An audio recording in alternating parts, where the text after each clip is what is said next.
With great pleasure, I'm here to introduce Laura Homan, who's the head of marketing and founding member of Broadleaf Digital, a full-service Amazon agency.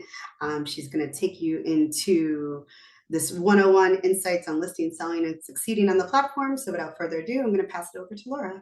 Thank you. Hi, everyone. Very excited for today. So, like we all know, this is going to be all about Amazon. So let me just go ahead and move to the next slide. So a little bit of a webinar overview. We'll be going on, why sell on Amazon, what makes the platform so important, and then go through some tips for listing optimization, sales, marketing, and operations. I'll try to leave it at like 35, 40 minutes of actually talking, and then open it up to Q&A because I know there's always so many questions when it comes to Amazon. So please take your notes, and then I'll try to keep my eye on the questions, but my brain probably can't manage both. So we'll hit questions at the end of the webinar. Awesome. So a little bit about who I am. I've been working in marketing for over 10 years, and I am currently the co-founder and head of marketing for Broadleaf Digital. So like Adrienne said, we do full service management on Amazon to help grow your brand on, one of the most competitive e-commerce platforms. When I am not working, I live in Colorado, so I'm actually not in New York like most of you, but I spend my time hiking with my dogs or riding horses. So love to be outside when I am not yelling at Amazon to do what I need it to do. Awesome. All right, so let's get started with understanding the Amazon ecosystem and why, as a seller, you want to be on Amazon. So these numbers are from 2023, so about as recent as we can get. And this shows that 56% of consumers actually start their search on Amazon when they shop for a product online. And that is wild because traditionally in the past, people would go to Google and search on Google, and then land on maybe your own product website or whatever it is. But now people are actually going to Amazon, and that is a huge shift in behavior. So selling a product for consumers, being on Amazon is just so smart because now predominantly people are showing up on Amazon to search because they love the reviews, they love the ability to actually, purchase and receive it by the weekend. So I thought that was a really big number to look at. And then every single minute in the US, Amazon customers buy almost 8,000 items. Again, like that is more than you could ever imagine on your own website, unless you're really lucky or, in a grocery store. So just the volume of customers shopping on Amazon is huge, and that number is not slowing down. And then in 2023, we had over 230 million customers on Amazon. There's 5 million sellers on the platform in the US, so there's a lot of competition, but there are also just a lot of people purchasing. So all across the US, everyone has access to it. And it's just, if you are selling something, it is so hard to drive traffic to your own website. I'm sure you all know this, and Amazon is just the perfect platform to be available for everybody, throughout the states looking for whatever it is that you sell. Cool. So now that we kind of know why Amazon is important, I always like to go through a couple points on prep and things to consider before you actually get started on the platform. So when we're talking prep, always important to do some category and competitor research. So looking at, within the category that you are selling, what is your potential range of monthly revenue? Is it possible to hit $1 million in sales? Is that kind of desire available on the platform? At Broadleaf Digital, we actually do free audits of your listings and category research for you. So if this all sounds of interest, please reach out afterwards and we can do a totally complimentary audit for you where I can tell you what is possible in your category. And then I really always like to emphasize too that you want to be market ready, right? So Amazon is not the place to go if you're still kind of in that research and development phase. You really want to come to Amazon with a product that ships well, stores well, because nobody loves to leave a review more than a scorned customer, and your reviews don't go anywhere on Amazon. So make sure that your product is ready, make sure that it is solid, that it can be shipped around and tossed in a UPS box before you get onto Amazon. And then a few other pieces. So brand trademark is technically not necessary, but I highly recommend it. So with your brand trademark, you actually, when you connect that to Amazon, you are going to be offered a whole new suite of marketing services, data information, that you wouldn't get without the brand trademark. So if you have it, it can even still just be pending with a USPTO. Highly recommend linking it so that you can just get access to all of those extra services. And then the final piece to make sure that you are ready is your UPCs. You want to have UPCs, so that's like actually how you create the product listing. So without a UPC, it'd be really hard to do that. So these are just a few things that you want to make sure when you are ready to sell on Amazon, you have all of this covered. Now, Amazon is absolutely a challenging marketplace.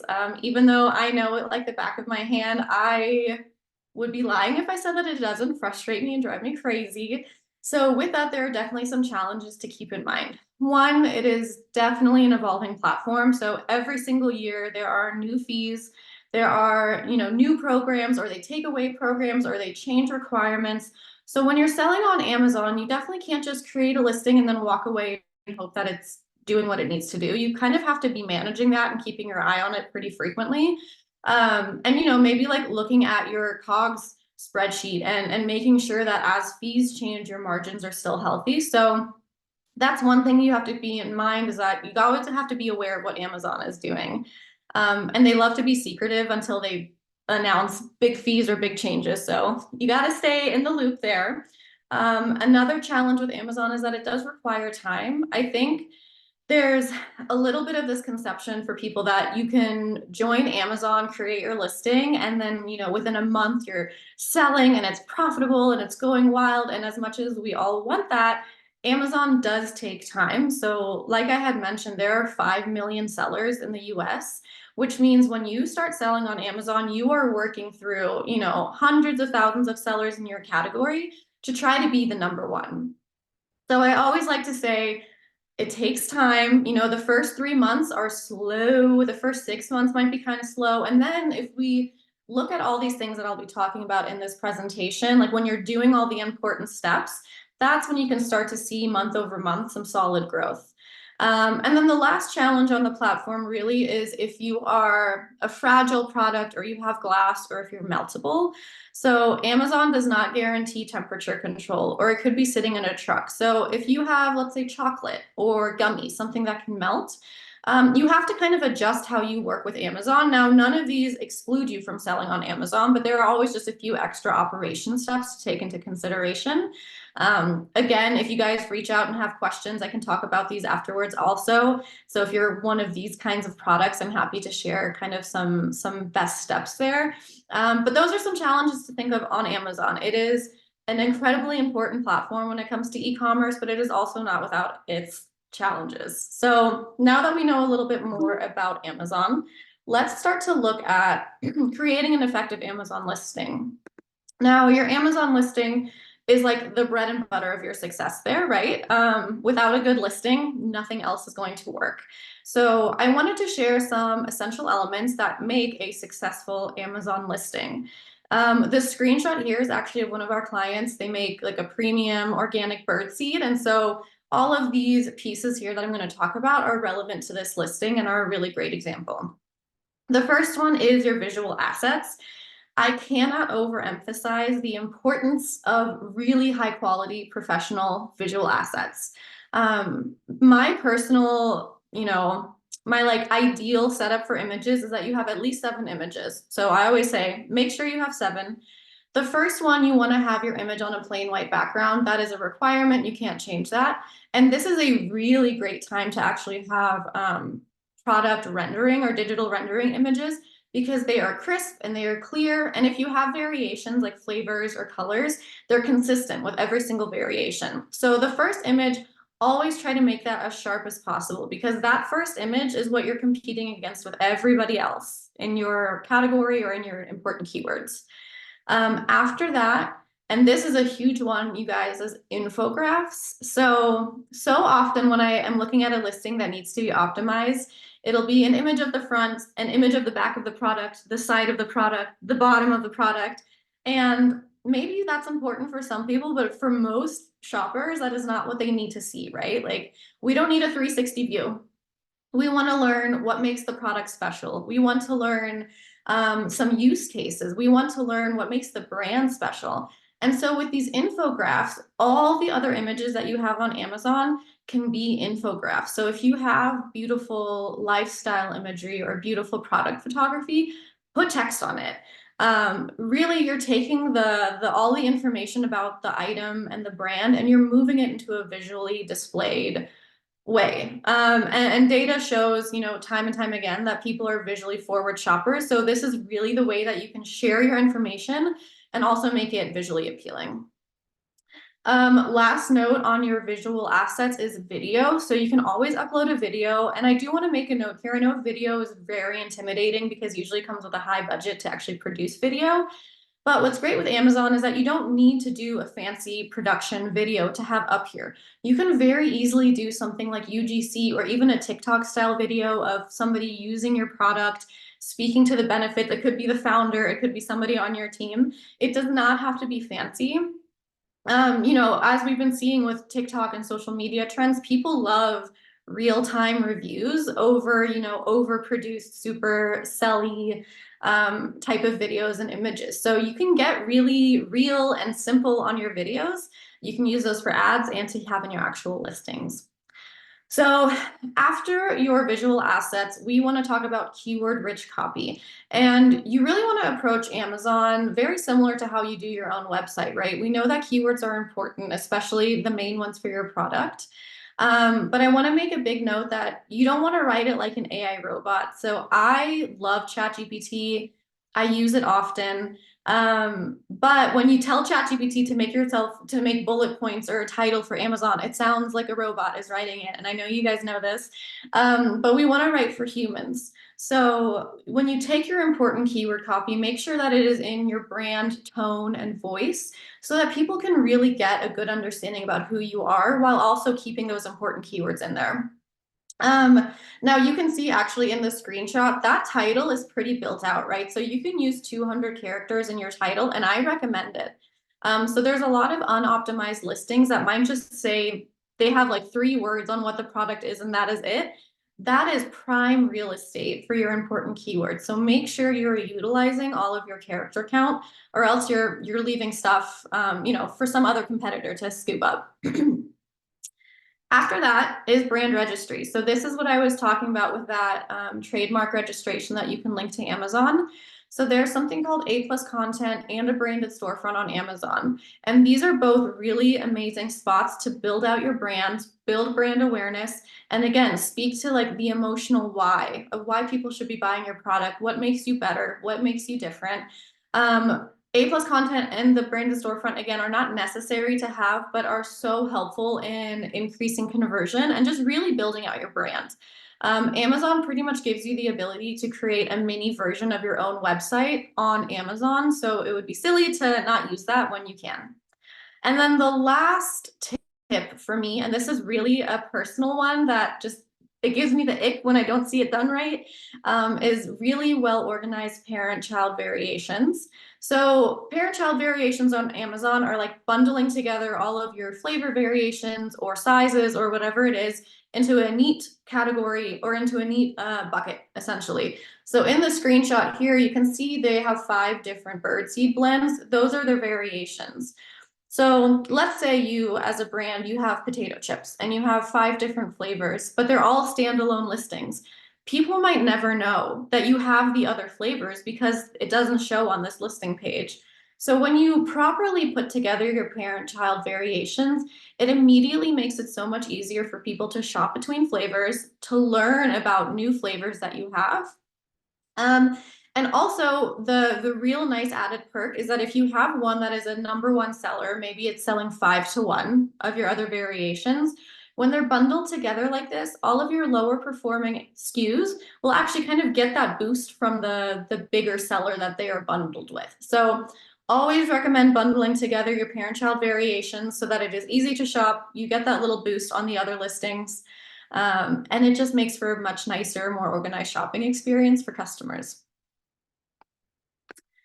Awesome. So now that we know listings are important, how do we make them look great? Let's talk about actually marketing on Amazon. So this is the advertising platform that is built into Amazon.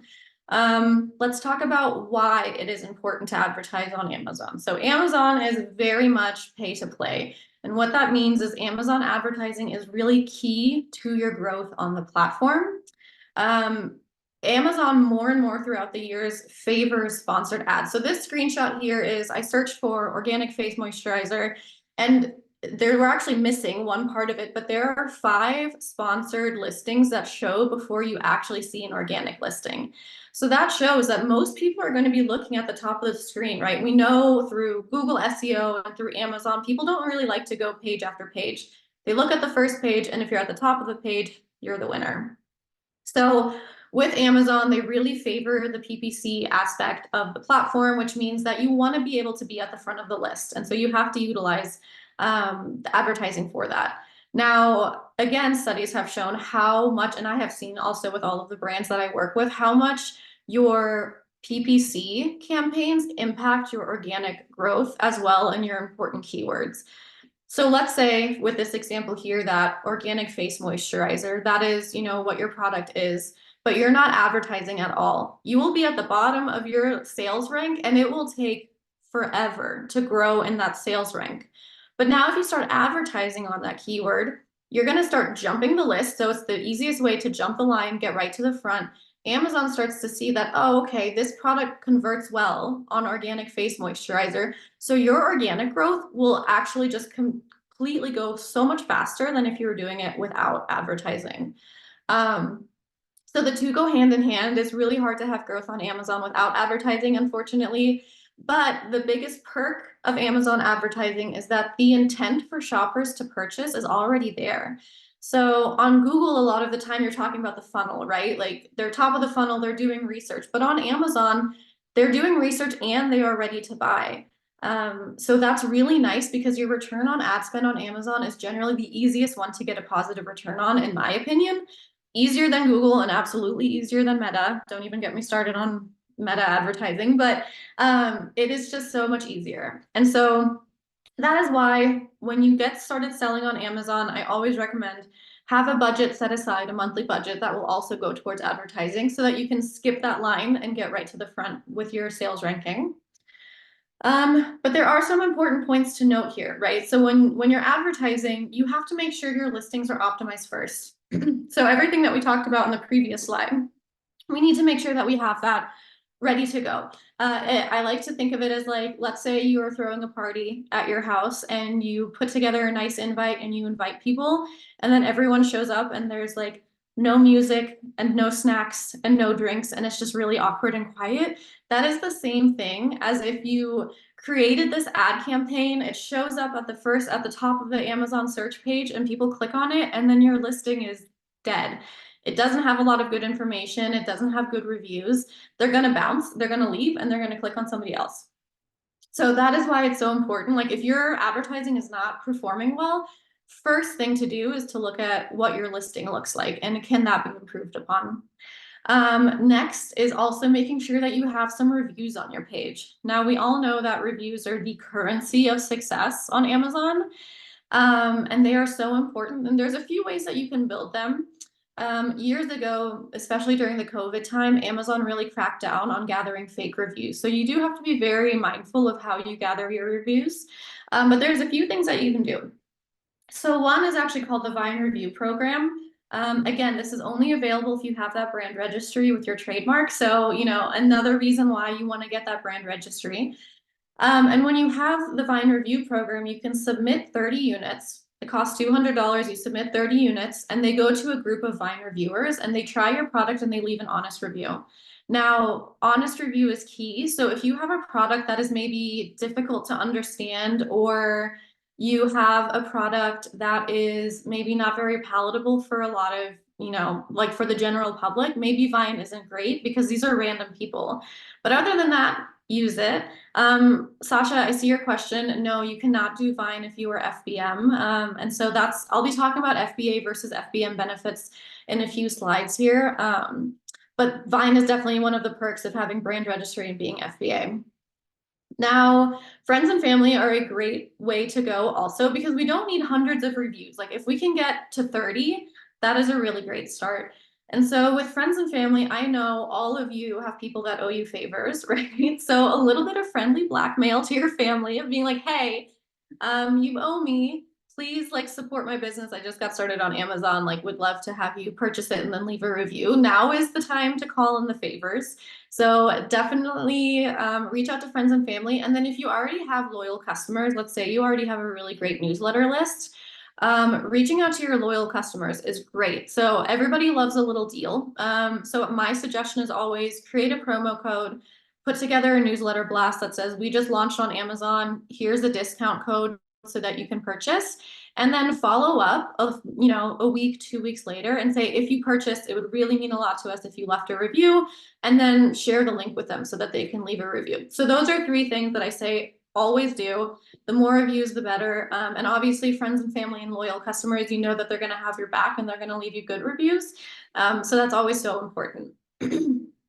Now, the last 2 points really go hand in hand, which is keyword research and continuous monitoring. So with advertising, I think it's really easy for people to get very broad because they think maybe broad keywords are better. But broad keywords, let's say with this face moisturizer example again, if we wanted to bid on the keyword face moisturizer, I guarantee you that it's going to be very expensive because it is so broad and it's going to have so much competition. So your cost per click is going to be high, your conversion is going to be low. So when you're doing your keyword research, I really want you to get more niche and look at long tail keywords for Amazon, right? So for instance, maybe we want to do organic face moisturizer for sensitive skin or whatever it could be. The more niche and specific you get on your keywords, the better those will start to convert for you. And so with that, you also want to be doing continuous monitoring because maybe you think that's a good keyword, but then after 2 weeks, you realize it has really poor conversion. So personally at Broadleaf, like we are in advertising accounts every single day. Advertising takes up the bulk of your time, as it should, because it is the biggest indicator of how your account is going to grow. But you want to be keeping your eye on things continuously and taking keywords away, adding new keywords, and just always monitoring how your advertising is doing. It is definitely not a set it and forget it type of a situation because very easily your spend can go crazy and your conversion can drop.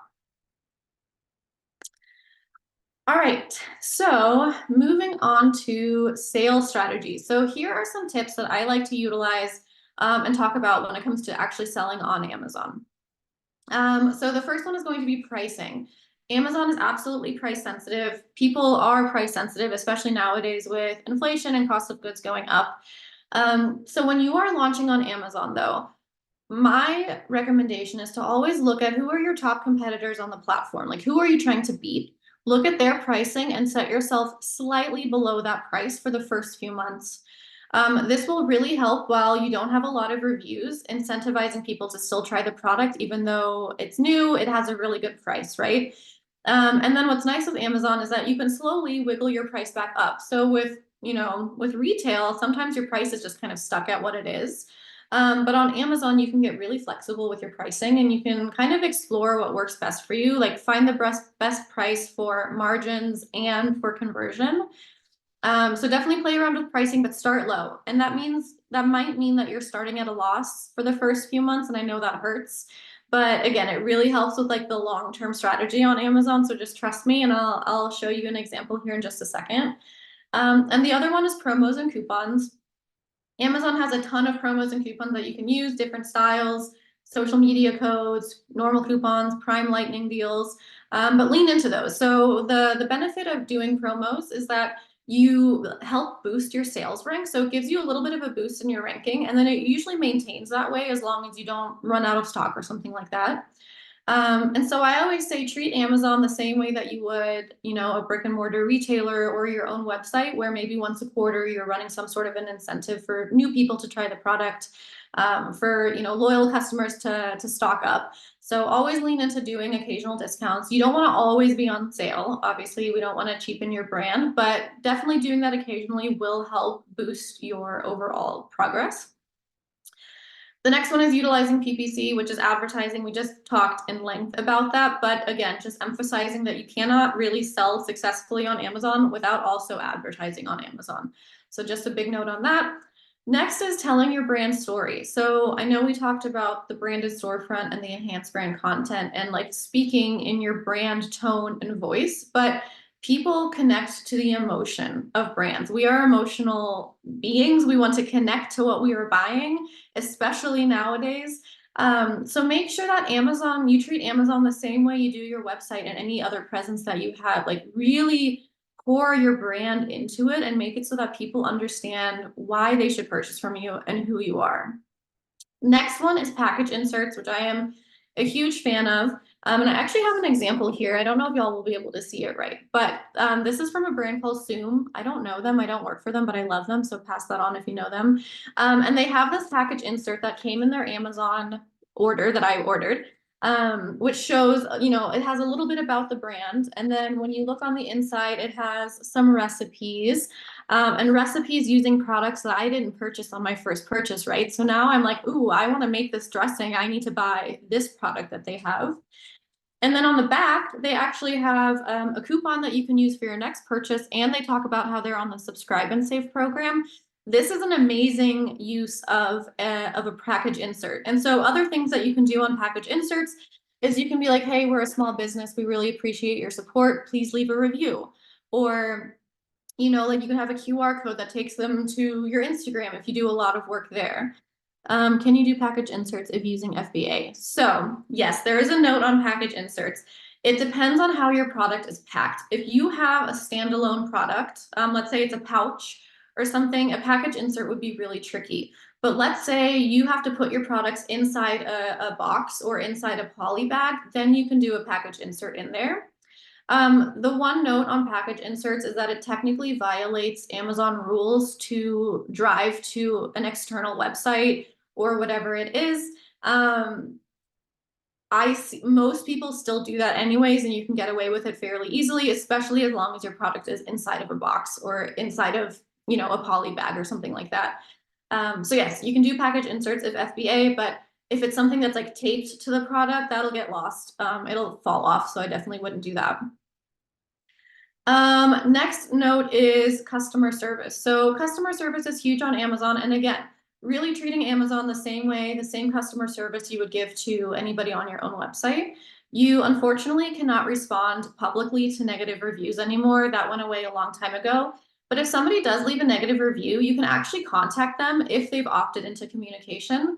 And the contact message is, you can't edit it at all. It's really just saying, hey, you left a negative review. Is there anything we can do to help? But that opens up the ability to communicate with your customer.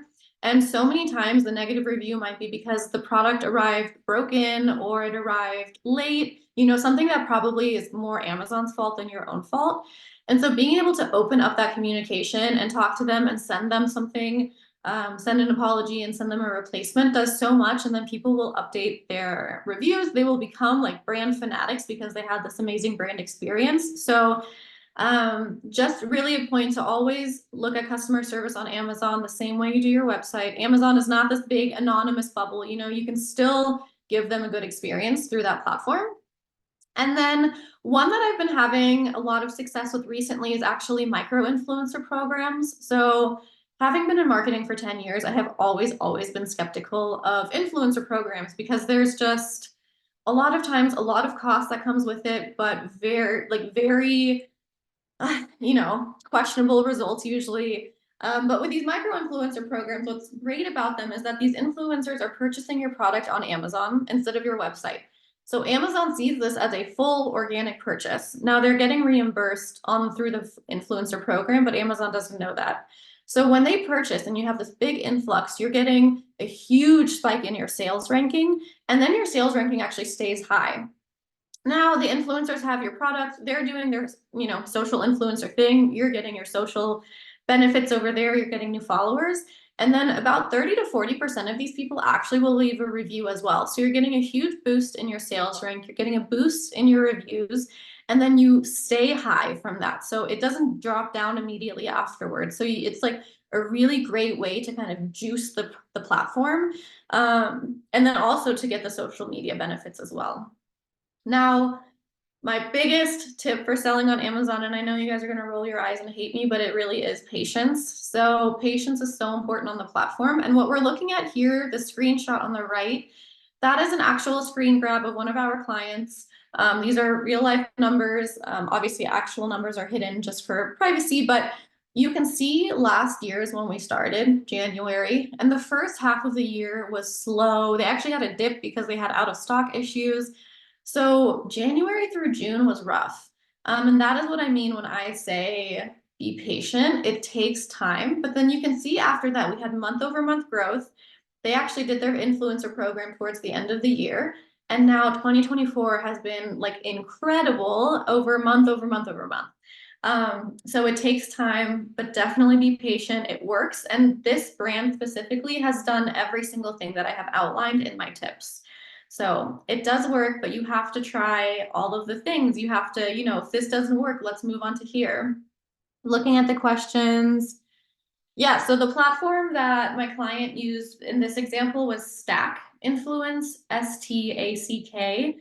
And I would definitely recommend that after just like seeing this as a really great case study to the effectiveness. Stack Influence is who we went with. And I think when you're working with Stack, you can essentially just make the decision where the product is coming from. And so in this case, they wanted to use it to boost Amazon. So the sales were driven through Amazon versus a website or something like that.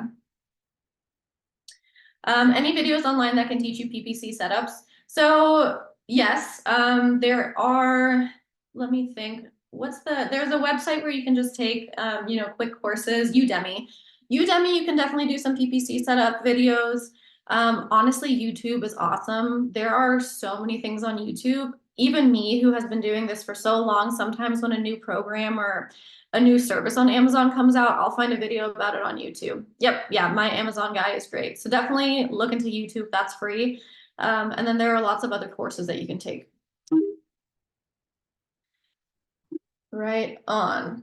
Okay, so we did sales. Let's talk about optimizing operations for success. So this is key, right? We have all the fun stuff. We have the images, we have the ad campaigns, we have, all of the customer interaction, but now the operations part is really important because if your operations are a mess, then Amazon will be a mess.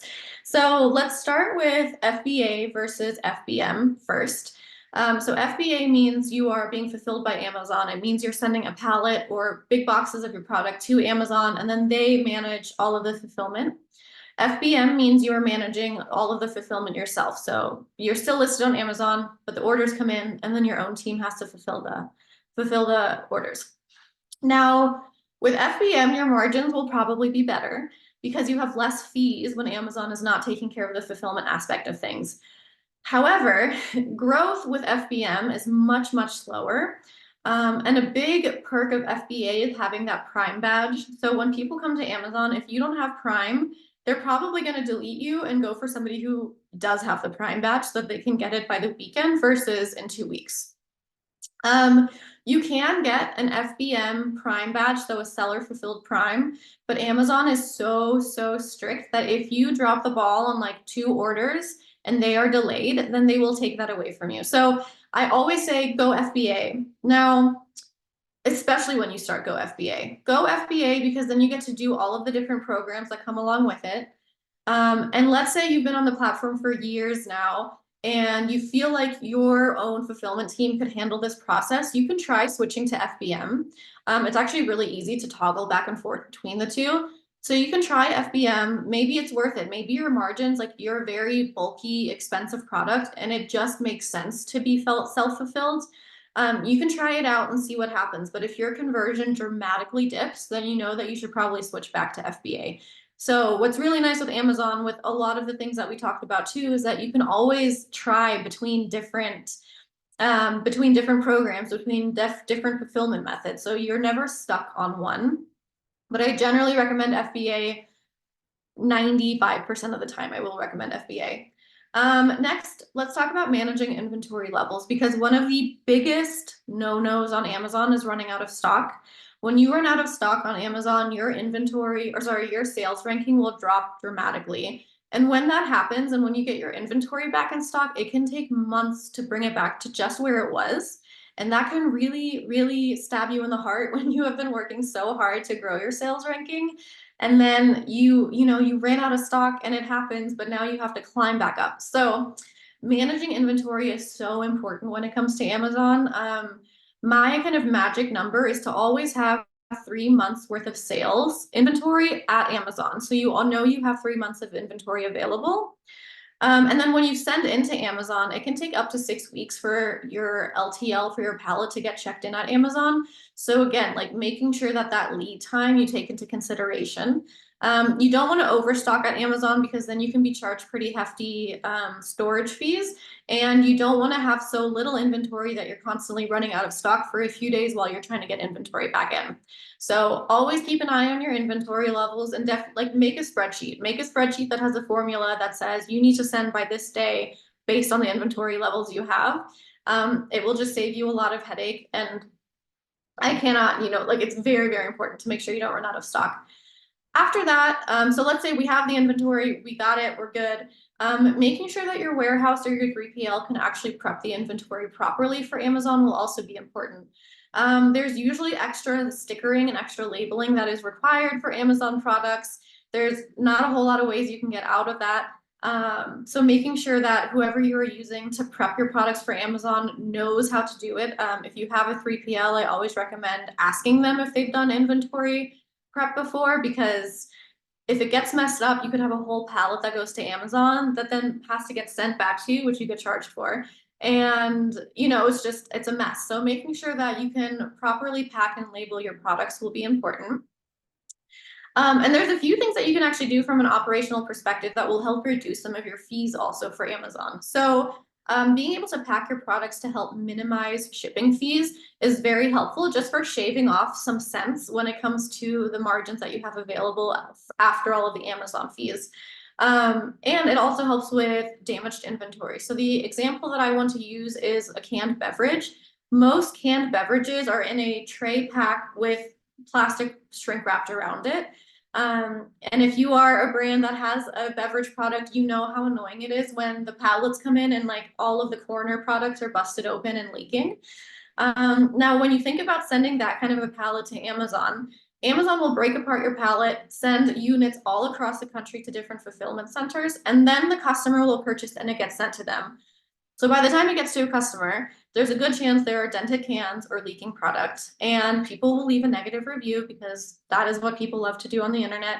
And that sucks because it's really not about the product, it's just about how it was shipped.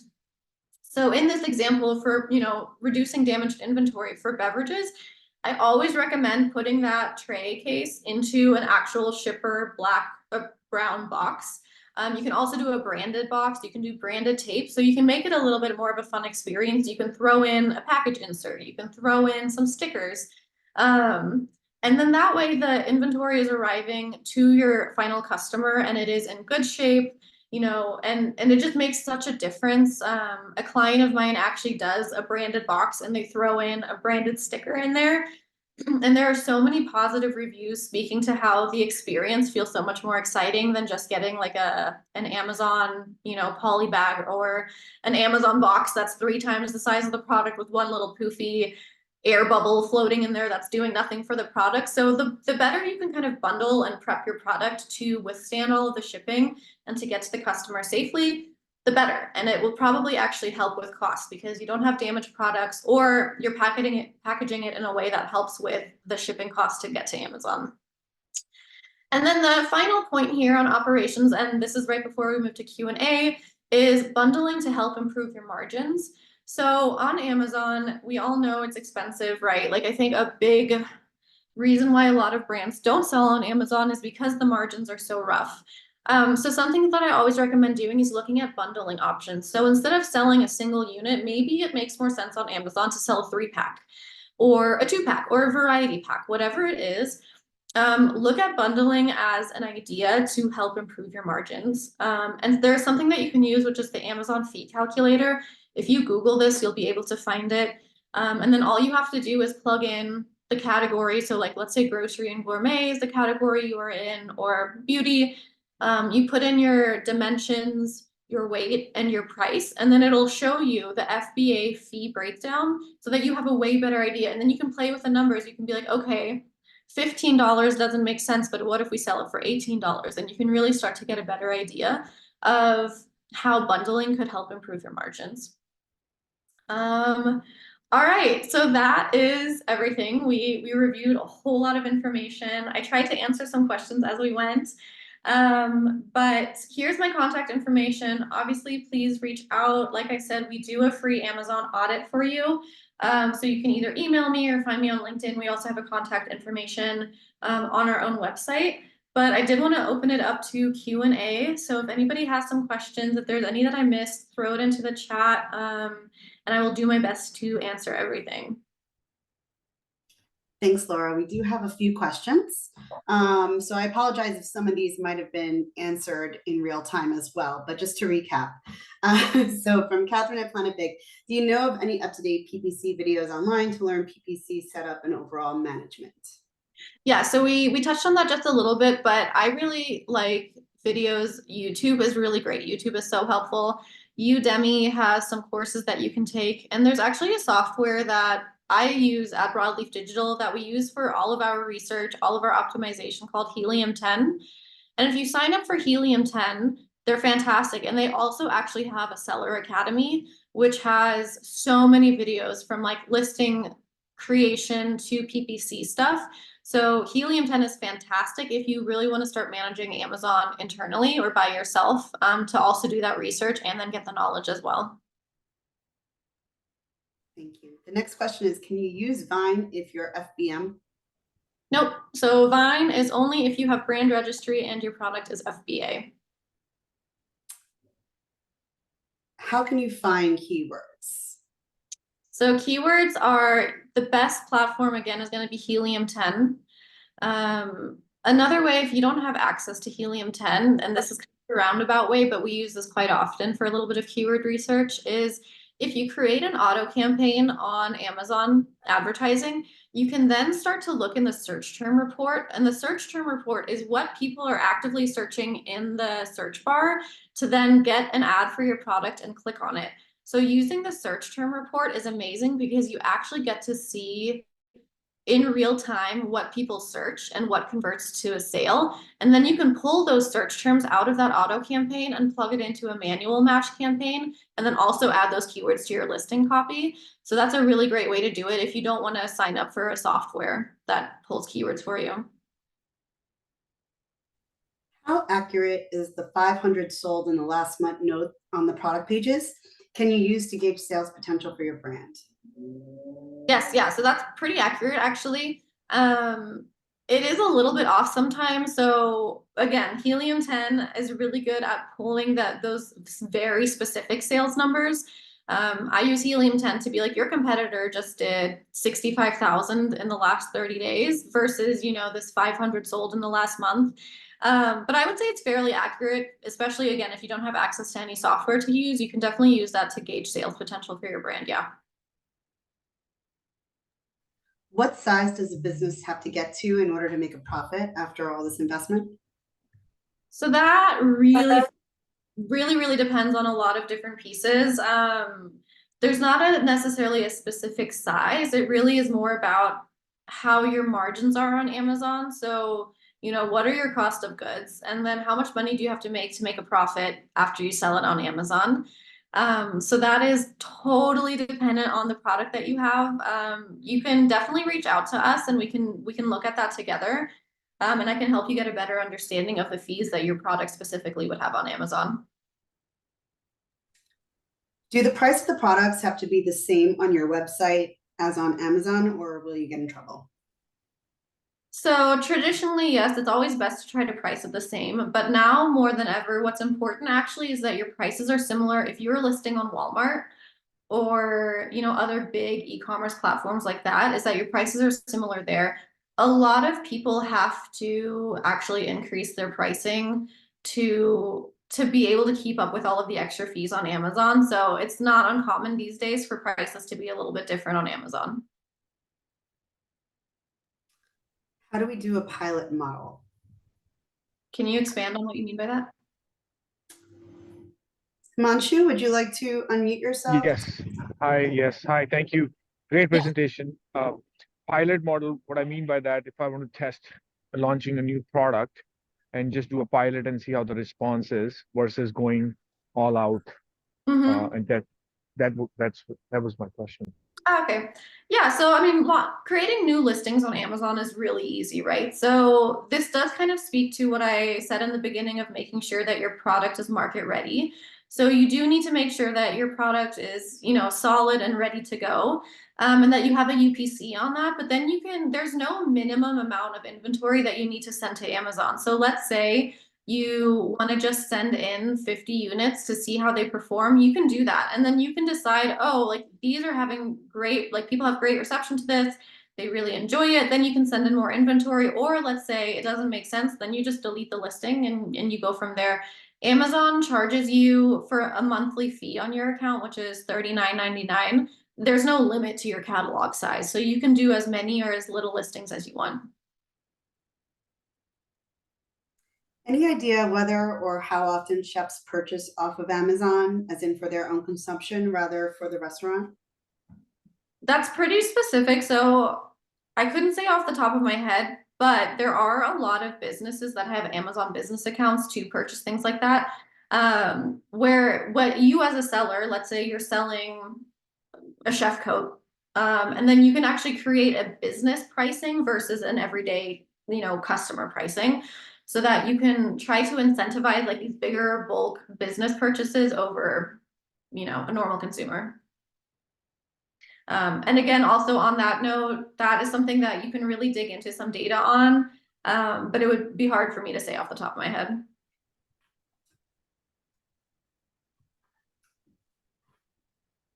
Okay, well, that's all the questions that I have on my end.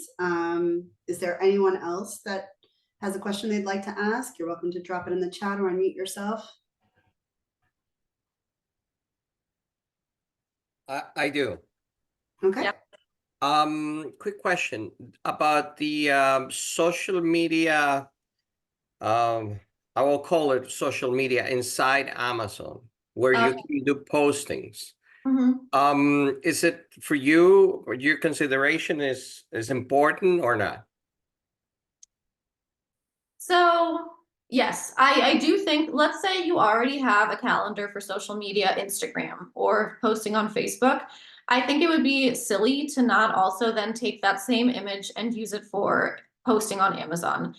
I personally, with all of my clients, have never seen like a direct correlation of doing an Amazon post to it really helping boost sales. But my motto with Amazon usually is if they have a program, you should do it. And especially with post, it takes 2 seconds to put it together because you can just repurpose what you've already used for your own social media. So I always say do it. I try to say do at least a couple a month. But again, it's not something that's going to completely change your trajectory of growth on the platform. Thank you. Thank you very much. Yeah. Should we launch on Amazon if our product is not as popular on Amazon and has a lower search volume compared to other categories? Yeah, so I think it depends on, what you consider not as popular on Amazon. There are certain categories for sure that are not quite as popular, but what that could also mean is actually a benefit to you that there are less sellers on the platform. Because honestly, some of the hardest categories are the ones that are most popular that have, millions of sellers in the same space as you. So when it's something that has lower search volume, it could actually be to your benefit where you very easily win this category because you are just competing against a lot less. So I also think it's important to kind of gauge your expectations, right? So not everything is going to be a top seller. Like you were saying, it has lower search volume. So maybe it won't be, the winner of your multi-channel sales approach. Like maybe Amazon won't be the #1 e-commerce platform, but it could help, just buffer it and add a nice little chunk of revenue at the end of the day. So that it really depends on, I think, what your expectations are. And like I said, I think it could actually help if there are not a lot of sellers in the category. Does Amazon do fulfillment if product is refrigerated? How does this affect what we talked about? No, so that is Amazon Fresh, which is entirely different from Seller Central. So Seller Central is where you, as a third party, your own individual business, create your listings and manage them. Amazon Fresh, you have to be invited to, so it's not something that you can just sign up to do. So everything that you sell over Amazon Seller Central needs to be shelf stable, cannot be refrigerated. You could theoretically do Amazon Fulfill, or you could do Seller Central and then fulfill yourself, where you are sending the product with an ice pack. So that is very much possible, but then again, you just have to look at the cost of shipping and all of that to make sure that it's worth it. So that is one way that you could do it, but you will be self-fulfilled versus Amazon fulfilled.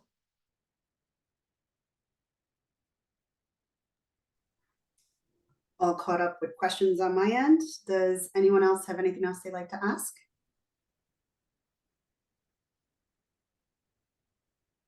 You're also welcome to unmute yourself.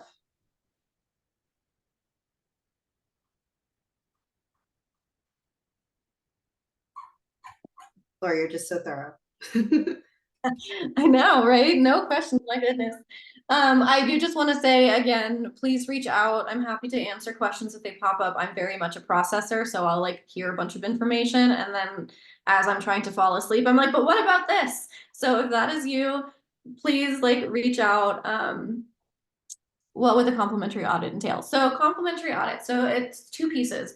If you are already selling on Amazon, I will go to your listing and I will pull together your listing score and I will tell you all of the things that could be improved upon.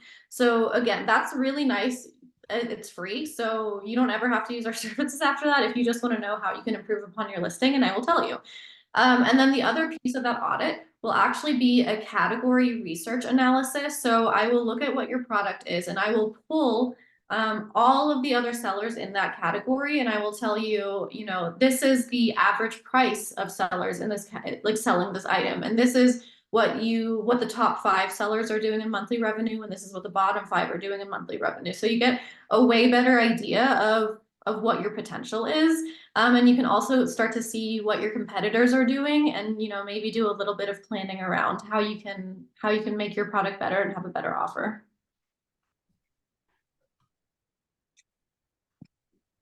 Thank you. And then I see one more. Hold on, let me scroll up. Oh, do you have to be at a certain sales volume to work with you? Nope, not at all. So quite often we actually work with small brands that are just launching, which means they have no sales history at all.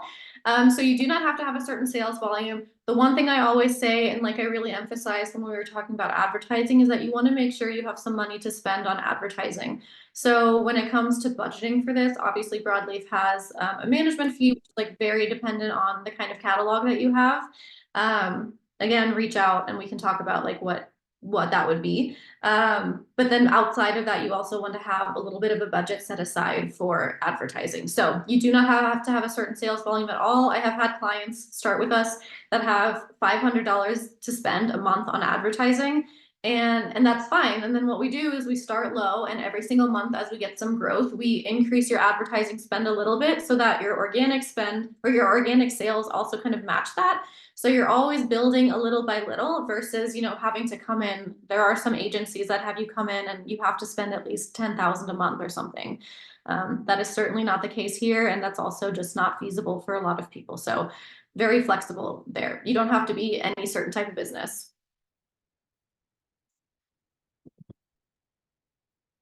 I think we have one more question. Or maybe 2. How can I deal with a product classified as a meltable product? We've sold a product by FBA without any issues, but it classified as meltable this year. So I guess I want to know, is it truly a meltable product or were you classified wrong? Joe, if you want to add that, you can either unmute or add it into the chat.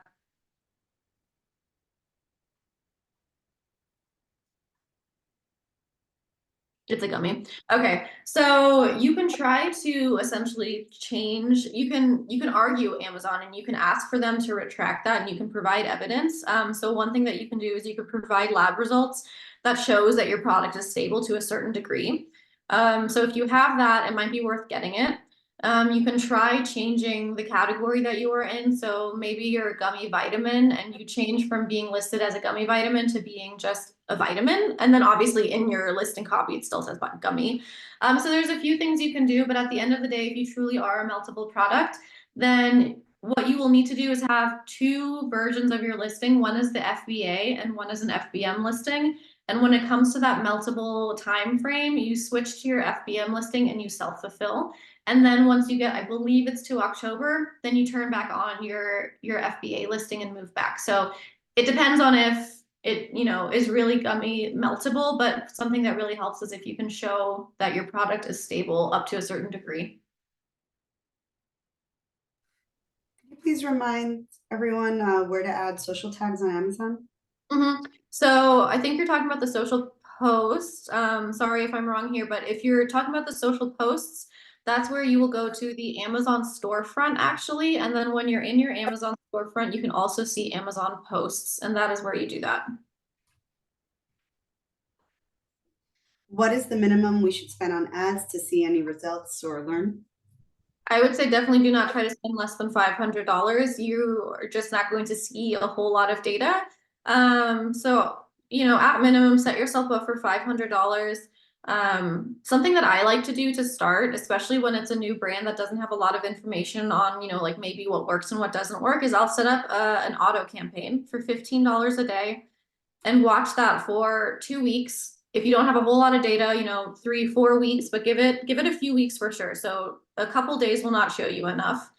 And then go from there. So if you spend $500 and you had $750 come back in sales, that's a great start. And then you can go there and you can optimize.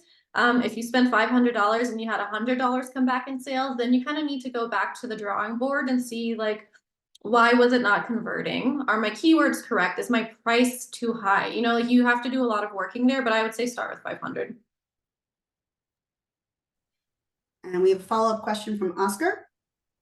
All right. In the sponsored campaigns, when I have placed it, I look at the Amazon University, and they recommend to create a product campaign with no end date. That's what the video says. Would you prefer to do it with an end date or with none?